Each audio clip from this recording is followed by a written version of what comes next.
ahli sejarah ini agak diam, kurang mainkan peranan dan suara mereka tidak begitu menonjol sangat.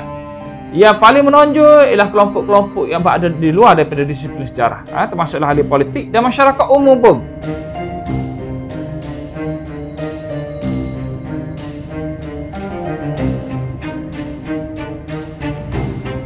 Kadang-kala kecenderungan kepada elemen kepartian itu terlalu besar sangat sampai ke tahap perbincangan sejarah pun dipengaruhi oleh elemen tersebut. Kita tak boleh nafikan. Dalam konteks saya nak terangkan sejarah supaya dapat diterima oleh semua pihak. Kanan atau kiri, Melayu dan bukan Melayu, itu bukanlah satu tugas yang senang.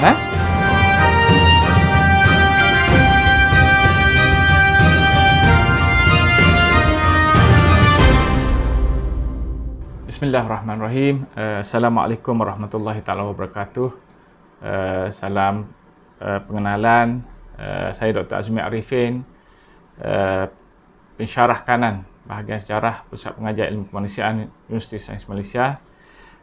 Saya pada hari ini ingin memulakan satu siri wacana sejarah politik Malaysia dengan mengupas tentang topik-topik sejarah yang penting berkaitan dengan sejarah politik untuk dikongsikan dengan saudara-saudari, tuan-puan, bagi meluaskan lagi kefahaman sejarah kita tentang sejarah Malaysia, sejarah dari aspek politik.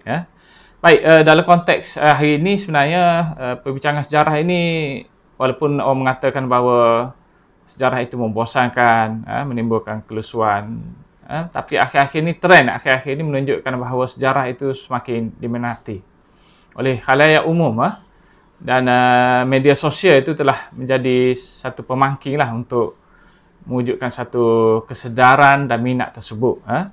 Baik, dalam siri ini saya akan kemudian nanti mengupas beberapa aspek sejarah yang besar tentang sejarah politik Malaysia, dan kemudian saya akan membincangkan aspek-aspek sejarah yang lebih khusus, menyentuh tentang tajuk-tajuk yang tertentu. Tetapi sebelum itu perlu saya jelaskan tentang asas sejarah ni, bagaimana kita menghayati dan memahaminya. Bagaimana sejarah itu diterangkan, dan apa sikap ataupun respon masyarakat terhadap sejarah pada hari ini. Jadi dalam kita membincangkan aspek sejarah ini, pada akhir-akhir ini muncul pelbagai isu yang menyentuh tentang sejarah. Kebanyakannya dalam isu-isu ini telah menimbulkan perdebatan, kadang-kala ia sangat hangat dan mencetuskan kontroversi, menunjukkan bahawa masyarakat atau khalayak umum sudah mula berminat dengan sejarah yang berlaku, dan akhirnya menyebabkan wujudnya perdebatan dalam kalangan masyarakat umum.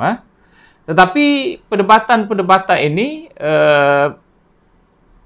menimbulkan satu persoalan, kenapa ia berlaku, kenapa ia mencetuskan kontroversi, kenapa sejarah ini mewujudkan satu keadaan yang seolah-olah masyarakat itu berpecah, mempunyai tafsiran yang berbeza. Jadi perdebatan sejarah ini sepatutnya dia menimbulkan satu perdebatan yang harmonis sifatnya, melahirkan masyarakat yang ada kesedaran sejarah yang akan menyatukan kita. Itu sepatutnya wujud dalam sifat sejarah lah. Tetapi akhir yang kita nampak pada hari ini ialah percanggahan yang terlalu besar. Kadang-kadang melibatkan elemen-elemen, saya sering kategorikan sebagai pertentangan, ataupun perang saudara. Saya guna istilah tersebut untuk menggambarkan konflik yang menjangkaui ataupun melepasi pada sejarah. Contohnya perdebatan di antara kelompok yang saya jelaskan sebagai mewakili suara golongan kanan atau golongan kiri dalam sejarah. Dan soalannya ialah kenapa perkara demikian berlaku? Kenapa perdebatan ini menjadi begitu rancak sekali?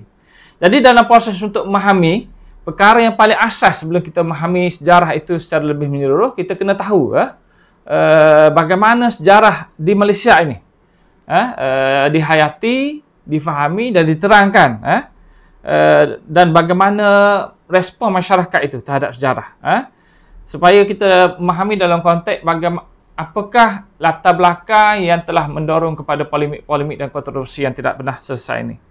Baik, dari sudut saya sebagai ahli sejarah, saya melihat bahawa apa yang berlaku pada hari ini dibentuk oleh satu keadaan di mana naratif dan ideologi tertentu mainkan peranan yang sangat besar. Kita boleh lihat dari konteks beberapa aspek. Misalnya dalam konteks pandangan yang bersifat kanan, pandangan bersifat kiri. Kanan ni maksud saya ialah kelompok-kelompok yang mendapat tempat dalam konteks sejarah yang bersifat rasmi. Buku teks selalu peranan mereka diangkat dan sebagainya. Yang kiri adalah kelompok yang mengkritik ataupun menolak naratif yang memihak pada kanan. So kiri ini dari sudut yang saya nak terangkan ialah kelompok yang luas lah. Tetapi kelompok yang menolak sejarah yang rasmi itu. Kemudian ada juga elemen sejarah yang bersifat tafsiran yang berbeza. Contohnya sudut pandangan yang bersifat ortodoks. Juga ada dalam buku teks sejarah kita pandangan-pandangan yang melihat dari sudut sejarah, misalnya yang memihak kepada naratif kolonial ataupun naratif parti politik yang tertentu yang diangkat dalam buku teks. Dan kemudian kelompok yang menolaknya, yang cuba melihat dari sudut tafsiran yang baru yang kita sebut sebagai revisionis. So ada pertentangan di antara kanan dan kiri, ada pertentangan di antara ortodoks dan revisionis. Ini adalah elemen yang mempengaruhi sudut pandangan kita. Tetapi umumnya dalam dua aspek ini dia melibatkan pengkaji-pengkaji sejarah, ahli sejarah, ahli akademik. Yang lebih besar sekali yang melibatkan semua pihak termasuklah ahli akademik itu ialah elemen yang bersifat kaum. So perjuangan kaum, perjuangan yang bersifat etnik, dan ideologi yang seumpamanya juga mainkan peranan yang sangat besar mempengaruhi kefahaman kita tentang sejarah dan menjadi latar belakang yang menyebabkan timbulnya konflik-konflik ataupun polemik dan perdebatan tentang sejarah. Dan seterusnya ialah elemen kepartian. Ini satu perkara yang sangat menarik dalam konteks kefahaman sejarah Malaysia ini. Walaupun mungkin kita tidak begitu nampak dalam aspek ini, kerana di tempat lain pun tidak menonjol sangat. Tapi di Malaysia ni uniknya, tafsiran sejarah itu kadang-kadang terseret dalam konteks perjuangan ataupun konflik yang melibatkan parti politik. Dan kebetulan elemen ini wujud dalam paparan sejarah kita dalam buku teks, misalnya yang menimbulkan perdebatan-perdebatan pada hari ini, dia bersifat kepolitikan kepartian ni. Di mana kefahaman sejarah itu ditafsirkan dari sudut sejauh mana ia sesuai atau bertentangan dengan ideologi yang dipegang oleh parti-parti politik tertentu. So semua aspek ini yang saya sebutkan tadi ada 4, tapi mungkin ada aspek-aspek yang lain seperti agama, budaya dan sebagainya. Tapi yang besar, yang 4 ini adalah elemen yang besar lah yang mempengaruhi kepada bagaimana sejarah itu diterangkan, dihayati dan difahami oleh masyarakat. Dan dari aspek ini ialah kita melihat dari sudut mereka yang terlibat, watak yang terlibat, aktor-aktor yang terlibat dalam proses ini. Proses yang melahirkan tafsiran, perdebatan tentang sejarah ini. Ia bukan saja melibatkan ahli sejarah. Kalau kita baca dalam media sosial, dalam akhbar, kadang-kadang satu isu itu mengheret ahli politik pun bincang tentang sejarah ini, seolah-olah mereka pula memainkan peranan sebagai ahli sejarah. Dan kalau kita lihat dalam konteks Malaysia pada hari ini, itulah yang berlaku. Ahli sejarah ini agak diam, kurang memainkan peranan dan suara mereka tidak begitu menonjol sangat. Yang paling menonjol ialah kelompok-kelompok yang berada di luar daripada disiplin sejarah, termasuklah ahli politik dan masyarakat umum pun. Kalau lihat dalam konteks media sosial pada hari ini, kita tengok dalam Facebook, dalam TikTok ke, dalam Instagram dan macam-macam lah media sosial, kita dapati yang paling banyak membincangkan tentang aspek sejarah ini bukan ahli sejarah. Ia adalah masyarakat umum, orang biasa, orang ramai yang berminat dengan sejarah dan akhirnya melahirkan Facebook atau page atau blogspot, internet dan sebagainya yang banyak membincangkan tentang aspek sejarah ni, bukan ahli sejarah itu saja. Baik, so dalam konteks inilah kita boleh memahami bagaimana kontroversi dan perdebatan itu berlaku. Dia melibatkan bukan saja elemen sejarah. Sejarah ini dah jadi sekunder. Yang sebenarnya yang diperdebatkan bukan fakta, bukan sejarah, tetapi ialah elemen kepolitikan tersebut. Elemen kaum tersebut. Dia adalah pertentangan yang wujud di sebalik sejarah. yang menyebabkan pada hari ini kita melihat bagaimana sejarah itu yang patut tidak menimbulkan perdebatan sangat. Cerita tentang Mak Kilau.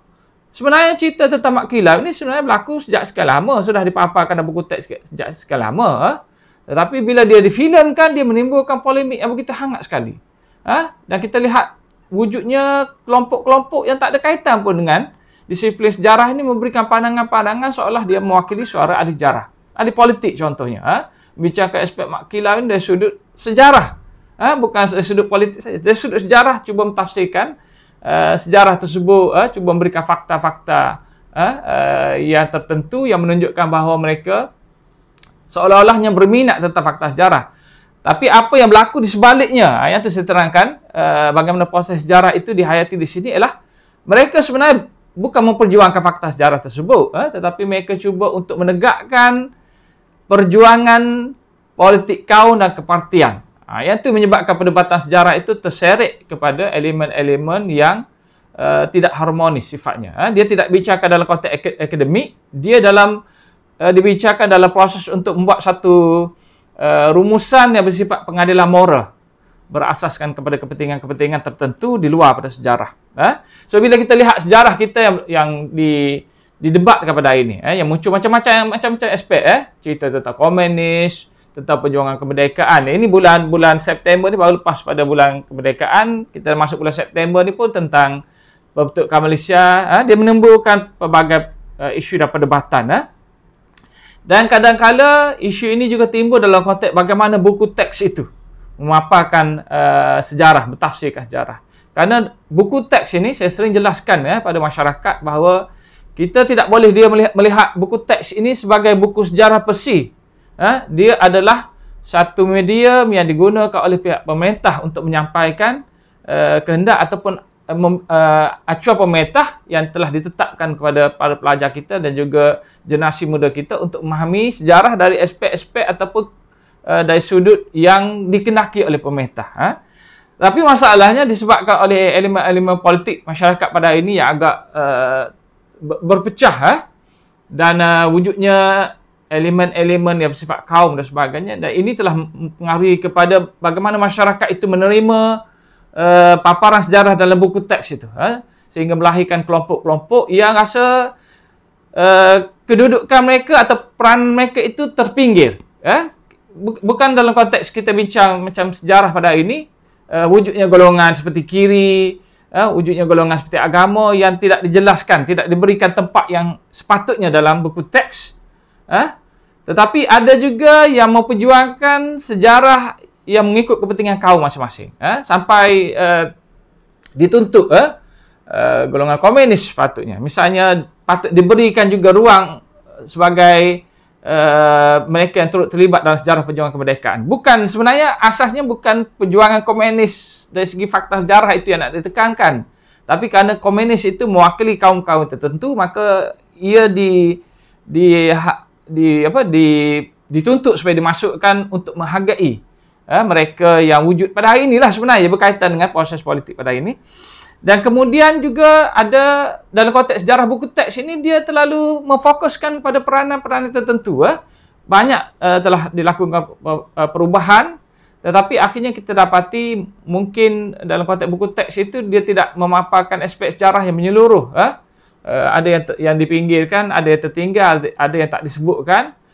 Terutama dalam konteks Malaysia pada hari ini, macam mana peranan kelompok-kelompok kaum yang berbeza ini. Maka ini telah menimbulkan polemik dan masyarakat mula mempertikaikan tentang kandungan dalam buku teks itu. Jadi mungkin dari aspek ini kita perlu membincangkan sebenarnya bagaimana sejarah itu dipaparkan dalam buku teks, dan bagaimana kita dapat memanfaatkan sejarah ini untuk mewujudkan satu masyarakat yang bertoleransi, yang boleh menerima antara satu sama lain melalui sejarah ini. Mungkin ini aspek yang kita akan bincangkan kemudian lah. Tapi yang saya nak sentuh akhir sekali ialah kita dalam konteks pada bulan ini, ialah bulan yang penting itu tentang sejarah perjuangan kemerdekaan. Dalam perbincangan tentang sejarah perjuangan kemerdekaan ini, ia telah menimbulkan perdebatan dan juga kontroversi yang begitu meluas sekali. Kerana sejarah perjuangan kemerdekaan ini diterangkan dalam konteks yang tidak melibatkan seluruh kaum. Perjuangan kemerdekaan yang bertitik tolak daripada penentangan terhadap penjajah daripada zaman Melaka lagi sampailah penghujungnya pada tahun 1957 apabila kita mencapai kemerdekaan, umumnya menyentuh tentang peranan yang dimainkan oleh peribumi itu saja.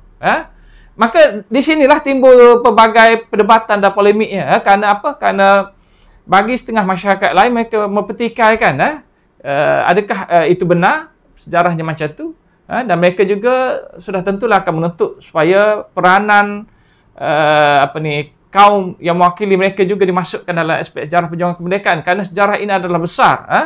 Dan di sinilah akhirnya kita dapati bahawa sejarah perjuangan kemerdekaan itu yang kita sambut tiap-tiap tahun 31 Ogos itu telah menimbulkan pelbagai kontroversi. Pokok persoalannya ialah di sini bukan kerana masalah tafsiran ataupun fakta sejarah yang berbeza. Itu sebenarnya boleh diperdebatkan. Bukan masalah fakta yang ilmiah, bukan isu keobjektifan dalam sejarah, tetapi lebih kepada kepentingan-kepentingan yang saya sebutkan tadi. Ideologi, kepentingan kaum, kepentingan politik dan sebagainya. Itulah dalam konteks sejarah Malaysia. Kadang-kala kecenderungan kepada elemen kepartian itu terlalu besar sangat sampai ke tahap perbincangan sejarah pun dipengaruhi oleh elemen tersebut. Kita tak boleh nafikan. Memang itu yang berlaku. Pada hari ini misalnya tercetus tentang isu berkaitan dengan slogan ataupun moto dan juga logo sambutan Hari Merdeka sebenarnya. Dia tercetus bukan masalah sejarah.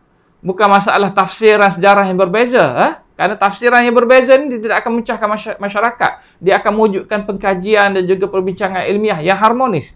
Tetapi ia ditentukan oleh penerimaan berasaskan kepada politik dan kepartian tersebut.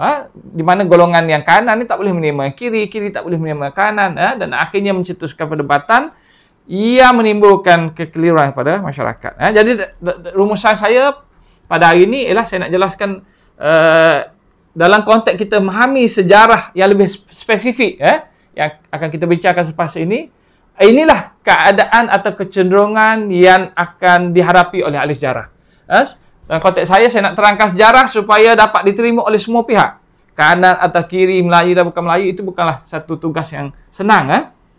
Tetapi kalau kita memahami tentang wujudnya aspek ini, maka kita dapat memahami kenapa kadang-kadang pandangan ahli sejarah, walaupun seobjektif mana pun ia cuba menerangkan tentang fakta sejarah, tafsiran sejarah tersebut, ia kadang-kadang tidak boleh diterima oleh semua pihak. Jadi dalam konteks ini, saya menyerulah apabila kita nak bincang tentang sejarah ni, elemen-elemen macam ni kita kena ketepikan dahulu.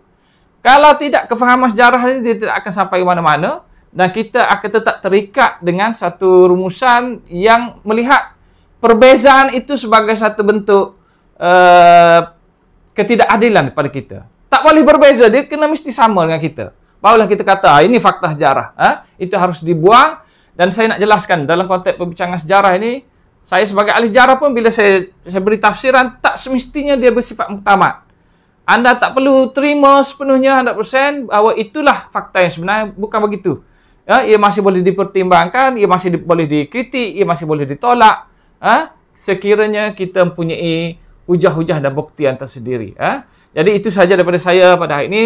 Sekian. Assalamualaikum warahmatullahi wabarakatuh.